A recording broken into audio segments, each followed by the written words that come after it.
senior insider Ken Rosenthal joining us right now. Let's spread some rumors. Ken, what's going on?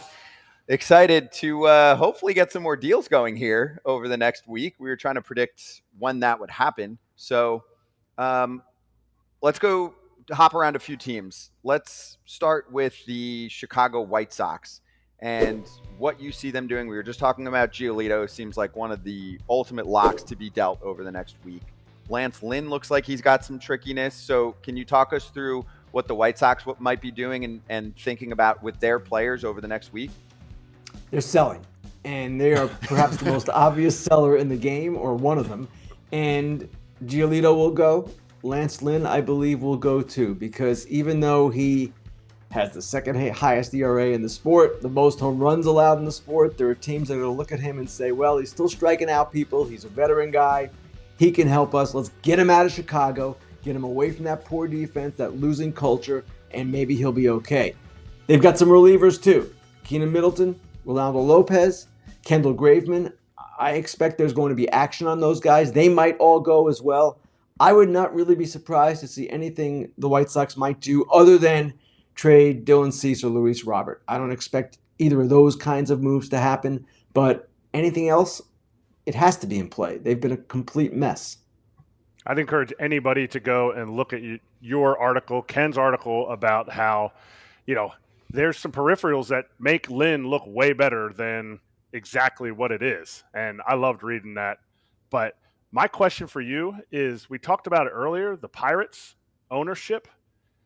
Can they get out of the way? And is it the ownership that, because I had said before, I don't think anything's going to change with the Pirates, constantly trading guys before their value gets to $10 million. Is there any indication of ownership, or can you give us any more information on the Pirates ownership just debacle that I feel like it is? Well, Eric, I heard what you said before, and certainly it's fair to question that ownership until they start doing things consistently where it comes to investing in the team. The Reynolds extension was a good step, obviously, but they're in a position right now with Bednar and with Keller where they have two top performers. They are a losing team, and neither one of those guys is signed to a contract extension. So, yes, they're going to get calls. Yes, they're going to listen. But it seems to me, or at least what I've been told, is that the Pirates front office recognizes that at some point soon, sooner rather than later, they need to start winning. And Mitch Keller will aid them in that process. David Bednar will aid them in that process. And you cannot simply trade these guys unless you get Major League ready now pieces that can somehow make you even better, maybe not in 23, but in 24 and beyond. I don't personally see it. Keller has 2 years beyond this one. Bednar 3 years beyond this one. If you're the Pirates, you should be building around these guys. You should not be trading them. The front office recognizes that. Obviously, if we see Keller traded as he goes into his second year of arbitration, perhaps then we can question ownership again. But right now, I'm withholding judgment. It seems to me the Pirates are simply doing their due diligence here and listening. If someone wants to blow them away, fine. If not, they keep these guys. Hey, Ken, looks like you did a little upper body lift today with that shirt on. You look great, by the way. My question is a two-part question for you about the Yankees here real quick. Have you heard anything about Judge? And we've heard some kind of things going on with maybe rehabbing soon. And do you think the Yankees are going to get after it a little bit on this trade deadline and try and bring another piece or two in? First of all, Todd, if you're looking for a reverse compliment, it's not happening, okay? I'm not judging people's looks on this show. But as for Judge, yeah, he's down at the Florida complex today, getting some at-bats in a rookie game, and it seems he's getting closer to a rehab assignment. He's certainly been on that progression, and I don't think it will be terribly long before he is back. As for what they will do at the deadline, that's an interesting question.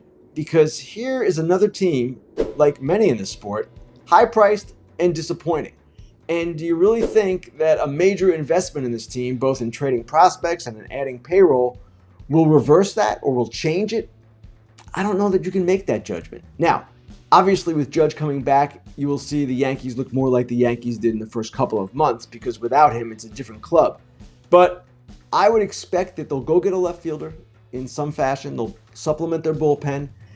But I don't know that they're going to do anything major. I don't know that they should do anything major. They've already spent $275 million on this team. How much more money do you want to throw at it if the players you have are not going to perform better? Very true.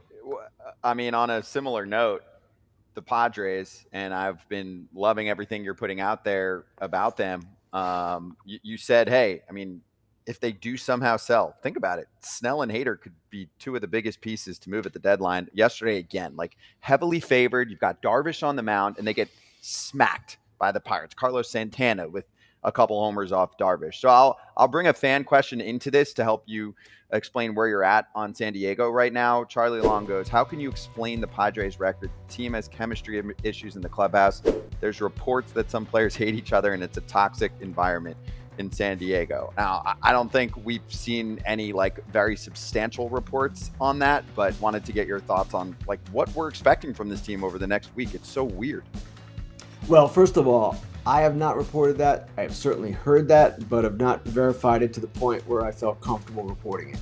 And with a losing team, Todd and Eric knows this, it's a lot more difficult to get along than it is with a winning team. Things just are not as copacetic, so to speak. But at the same time, with the Padres and the deadline, they're going to see how this week goes. They're going to see what the market brings. And I would expect they're going to do a little bit of everything because they're not going to sit still under A.J. Preller. That's not Preller's style.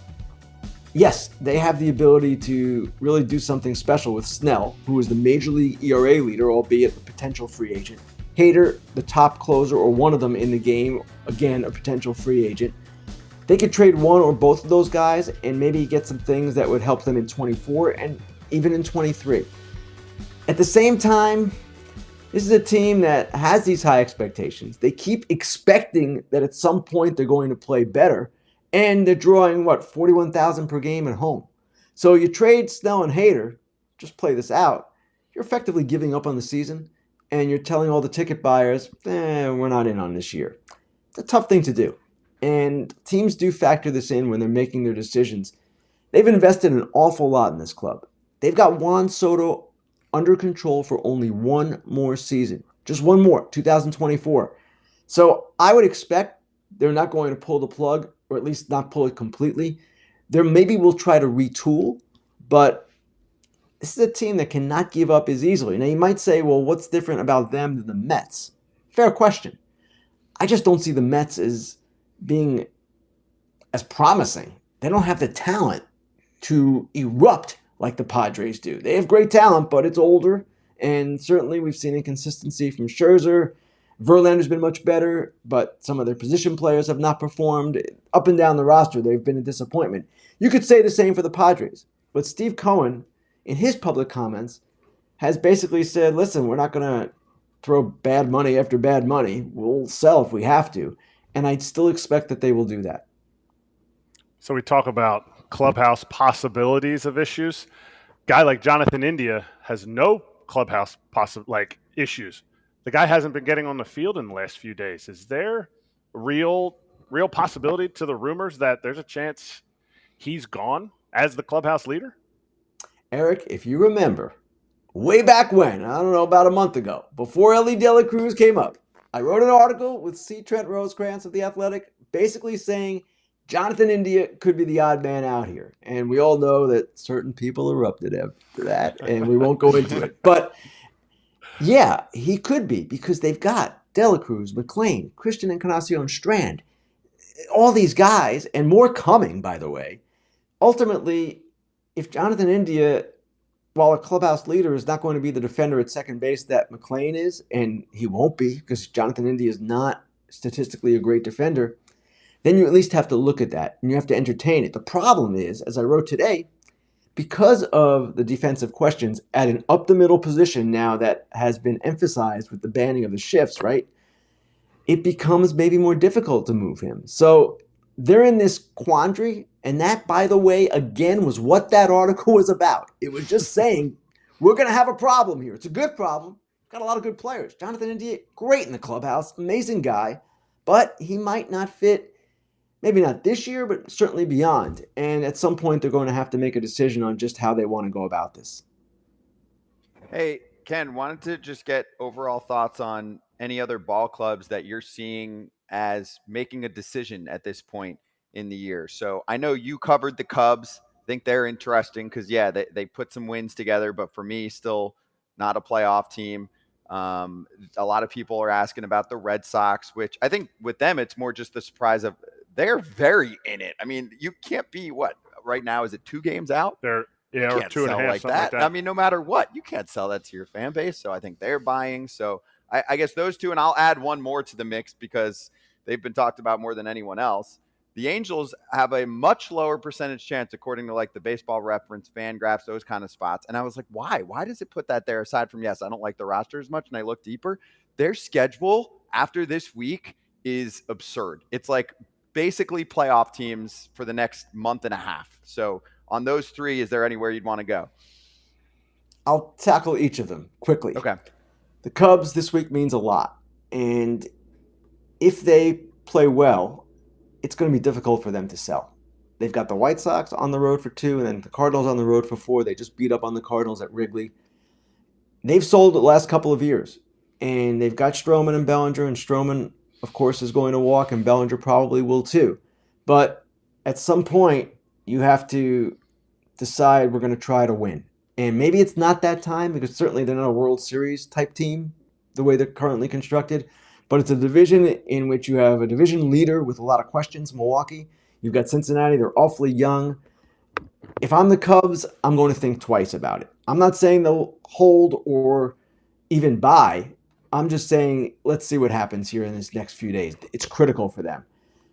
The Angels, they have a tough schedule coming up, but they're also within 4 games of the wild card. And that's the closest they've been to a playoff spot on this date since 2017. Admittedly, with an expanded playoff format the last 2 years. But it speaks to, again, Artie Moreno and his desire to compete.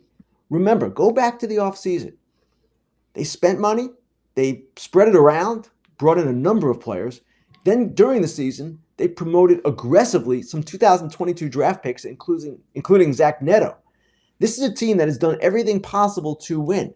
Now, if they fade this week and it's just not possible, then the pressure will mount on Moreno, but I don't see him necessarily doing this. And keep in mind, too, Shohei Ohtani is on a 58-homer pace. You've got the potential for a 60-homer season, a potential maybe even to break Aaron Judge's record. You're going to deprive your fans of that? I know he's a free agent. I know what he can bring, but you have to put yourself in the owner's head here. And I don't think he's going for this unless he absolutely has to. And frankly, by the end of the week, I don't know that he'll be in that mindset. Remember, they've got Trout coming back at some point. They've got Rendon at some point, perhaps coming back as well. So to me, it's going to be awfully difficult to see them as sellers. Now, Scott, what was the other team? I forgot. Last team is the Red Sox. Red Sox. Absolutely, I agree with you. They are clear buyers. They need pitching. They cannot pull the stunt that they pulled last year when they tried to do a little bit of everything, and it didn't work. It wasn't good. If they were going to sell Christian Vasquez, then they should have traded JD Martinez. It's as simple as that. And once you traded Vasquez, it sent this incredible mixed signal. I know they tried to pick up some players as well, but it was just ill-conceived. So, yes, it's not a great outlook for them. They're in a tough division, and it's a competitive wildcard race for sure. But if you're the Boston Red Sox with your revenues and your resources, how do you take a step back at this point? You can't. You have to try to add, and I expect that they will. Hey, Ken, I'm going to finish with you here. So my first question is, do you have your phone right next to you? Perfect. All right. So now, I don't want to know what the person said, but I'm curious to see the last baseball guy that hit you up just now. Like, can you give me initials? Can you give me a name? Who the last guy? To tell you who spoke. I would say, listen, what about the text? No, I don't want to hear the text. You're going to put him in a. He's not going to tell. I'm just curious. The last name you got in your last text or call that you've gotten recently. Todd, there is zero chance I'm going to tell you that. Come on, man. Out of here, dude. I need some excitement. Hold on. Let's go here. Scott wants excitement. Let me explain this. Todd, I don't know that this happened many times when you were playing, but it might have happened a couple of times where you might have told me something and you said, hey, that stays here, or don't put my name on, or whatever. Never. I'm not going to give up people. I would never give up people. If I start giving up people, then guess what? They stop talking to me, and I don't want them to stop talking to me. All right, I was just hoping for initials so I can just No, contemplate. you're not what it getting was. initials. We're not playing Edie, Scott, Meeny, shut up. I Mighty, wanna Mo hear here. him. All right. Well, I tried. I'm trying to teach him how the game works. Here. No, this is a whole new You're game new for to me, this. and You're I'm on the other side now. But guess what? I'm gonna keep tinkering. I'm gonna find something out. It's all right. Yeah, he'll give you something. He'll give you Well, something. I'll tell you what, Todd. Now we're talking. You find something out, then you ping me, and we're all right. We're All right, playing. there we go. Sounds good to me. You trade some information. We'll trade. We'll barter. I like bartering. I'm good with bartering. Otherwise, you check Twitter, and he'll be posting stuff over the next week. Thanks, Ken. I appreciate you, brother.